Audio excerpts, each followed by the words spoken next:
Hello, my friends, and welcome to What's Up. I'm John Peterson from the Arlington Institute, and I'm joined here, as I am every 2 weeks, by my friend Gregg Braden. And we have this unstructured, unanticipated, unplanned conversation about whatever's on our mind. Hello, Greg. How are you? John, it's good to see you, my friend. I think today we're both jet lagged as well. We've got you. You came back from Egypt. I got in about 2 a.m. from a media tour, and here we are. So this is going to be raw and unfiltered. As always. So, Yeah. what's up? What you been thinking You about? know, John, there's so many things. We haven't done this for a couple of weeks. So many things we could talk about. I think one of the things that has become really apparent to me as I travel this big, beautiful country, talk to people at in the media events and on the planes and the airports, how many people are unaware of the United Nations 17 goals that they are trying to achieve by the year 2030, less than 5 years from now, the role of the UN in United States government policies and laws, and the impact that those sustainable development goals, if they were achieved, would have in their everyday lives.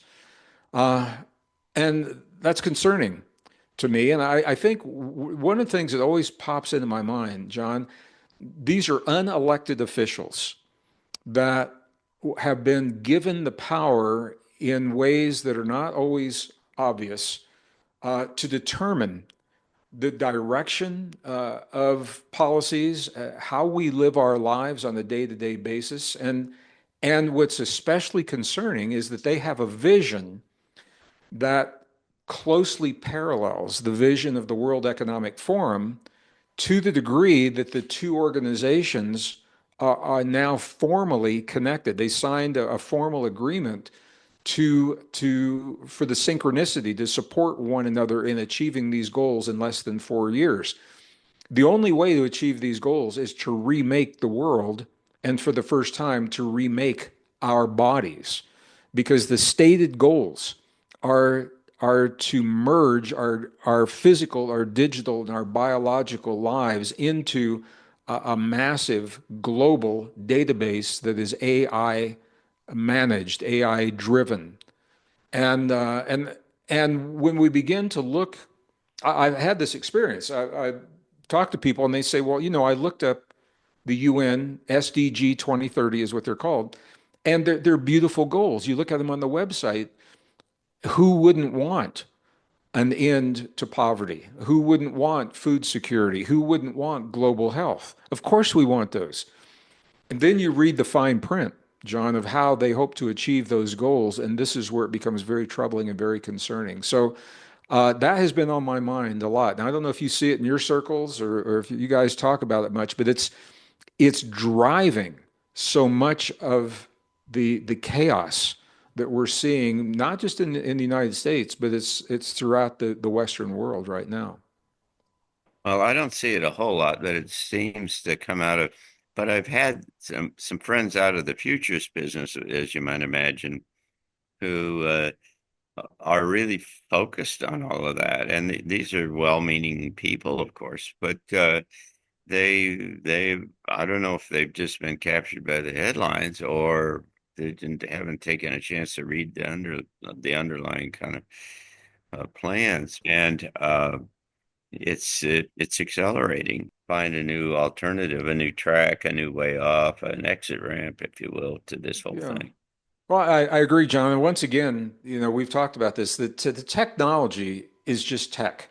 It's Yeah. not good, bad, right, or wrong. It's a thinking, everything you described, if it was being implemented through a benevolent government that truly loved and cared for, and its prime directive was to care for every one of its citizens to the greatest degree possible, all the things you described would be absolutely no problem. But the UN has changed. It's been hijacked, and there are UNs within UNs. And I have friends, there's some very, very good people in the UN who really want to do good work.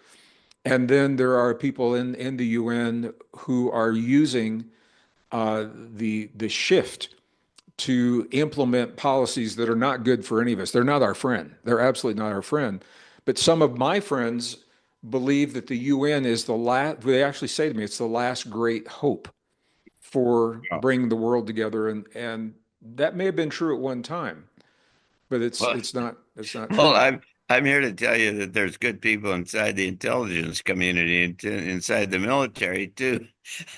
But Yeah, in your terms, I mean, this is not the organization itself needs to be redirected and headed in a different kind of way. By the way, I don't know if I've ever mentioned this to you before, but on the few occasions that the Army and the Special Forces and other folks have been called out to deal with disasters or something. Now, when you talk to the to the soldiers and the Marines and whatever who've been a part of that, they all say this is the most meaningful thing we have ever done while I've been in the military. If you got the national laboratories pointed in some direction other than building nuclear weapons or blowing up people, and you started to put them on solving big problems for this planet and our country, it would be amazing what you could do. But that's and good they're news.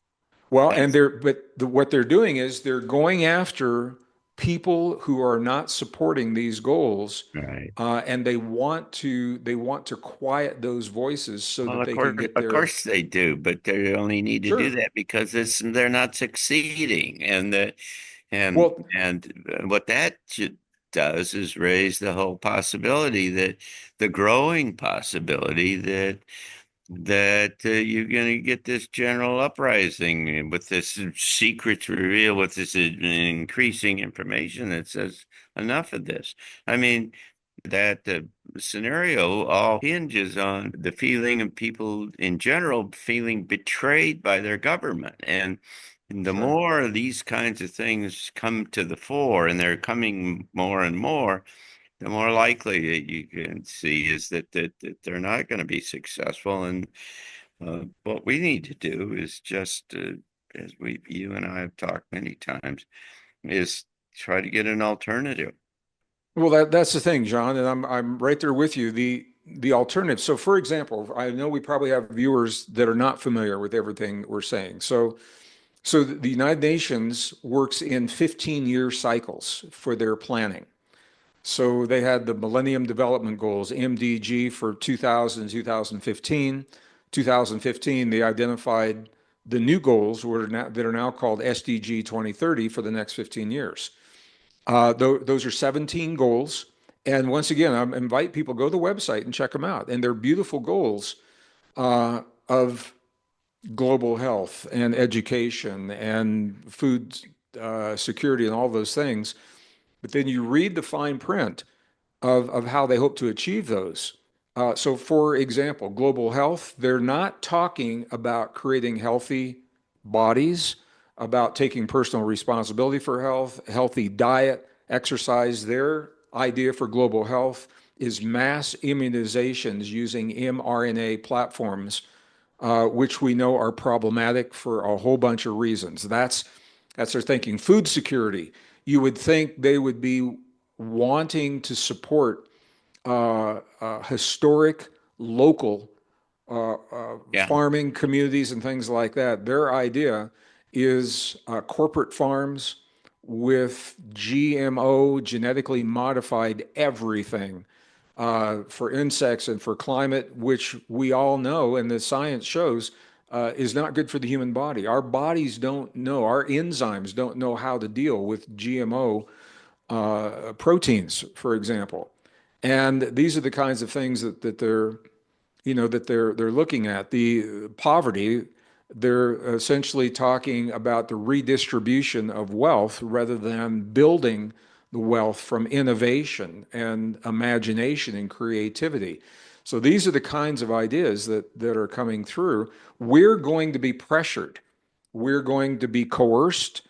We're going to be indoctrinated. In some cases, we may be mandated to accept some of these policies in our lives. And I'm mentioning it now because this isn't like, in the future. This is right No, I now, know. and it's over these next now almost 4.5 years.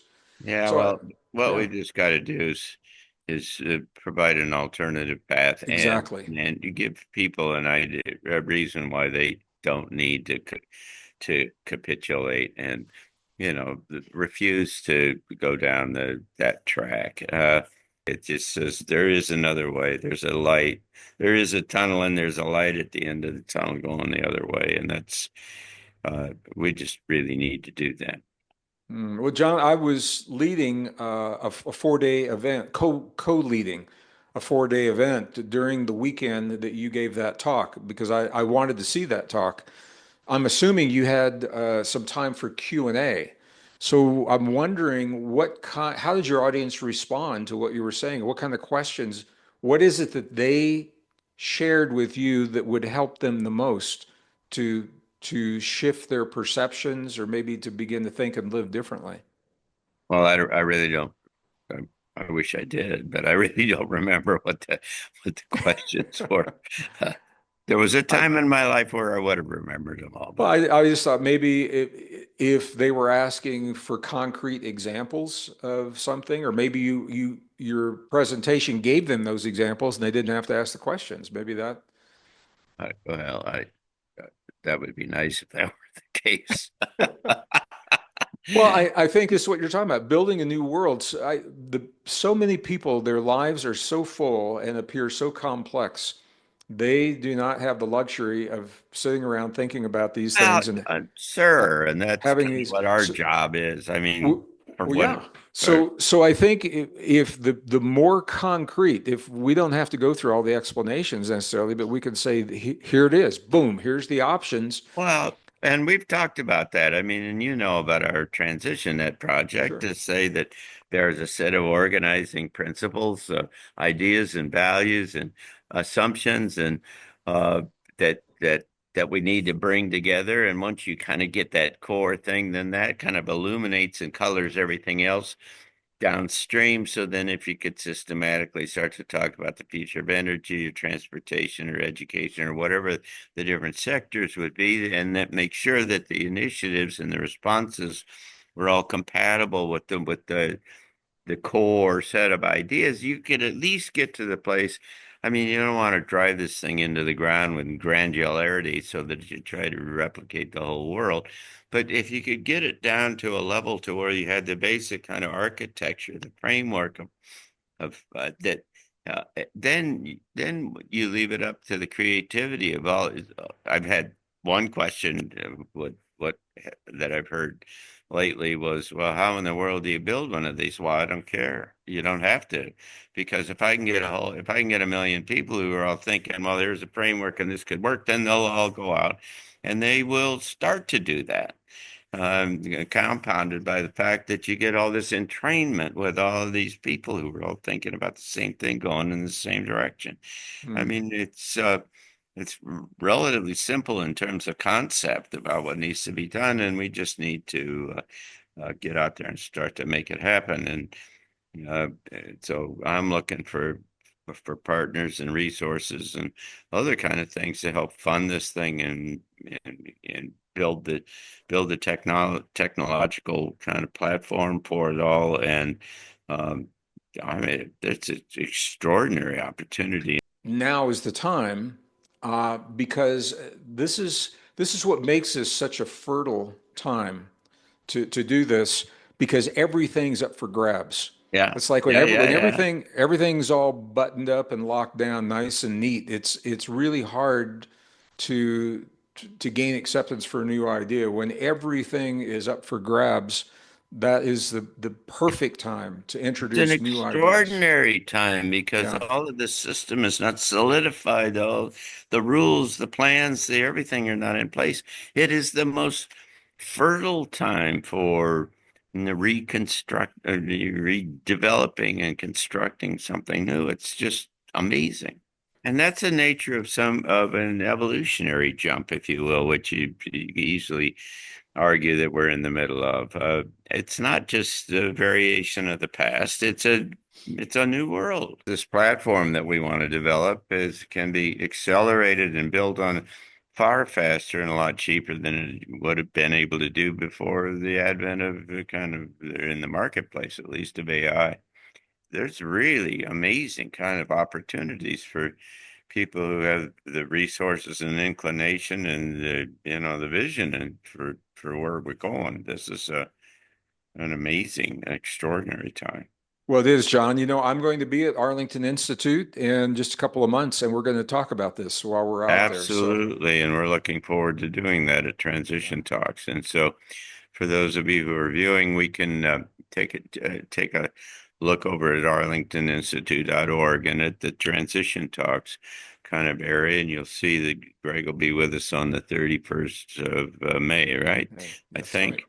and which is a Saturday, and so you can be there either in live stream or you can be there in person. And if you come here to our little resort town, just 100 miles from Washington or Baltimore, we'll guarantee you a good time because we have a dinner afterwards with a bunch of people and we all get a chance to have a meet new folks and listen to Greg and so on. And it's just really fun. And Yeah. Yeah, John, it's a rare opportunity. We have these conversations. I have these conversations with people all the time, and they say the people in their circles they can't have this conversation with because they're coming from such a different place for whatever reason, whether it's in their own family or lifelong friends. And so when you come together at one of these events that you do such a beautiful job, you and your team host, it's really an opportunity just for a few hours yeah, for a yeah, day yeah. to immerse yourself, surround yourself with like-minded souls who at least there's some overlap and some common vision. Well, And that's where new ideas come from. And you just get to meet new people. It is a lot of And fun. yeah, you build community, and Yeah. even if it's at a distance virtually, it's part of the whole process of getting from here to there. Well, Well, my yep, you get to battery. see the big fun John and Greg show. Yeah, yeah, yeah. Always a good time. Well, Yeah, it is. thank you, my friend. Nice to be with you, and thank you all for watching. And we hope you'll come back and be Thank with you. us again in 2 weeks when we do another episode of What's Up. I Take care. look forward to our next, John. Thank you. Take care.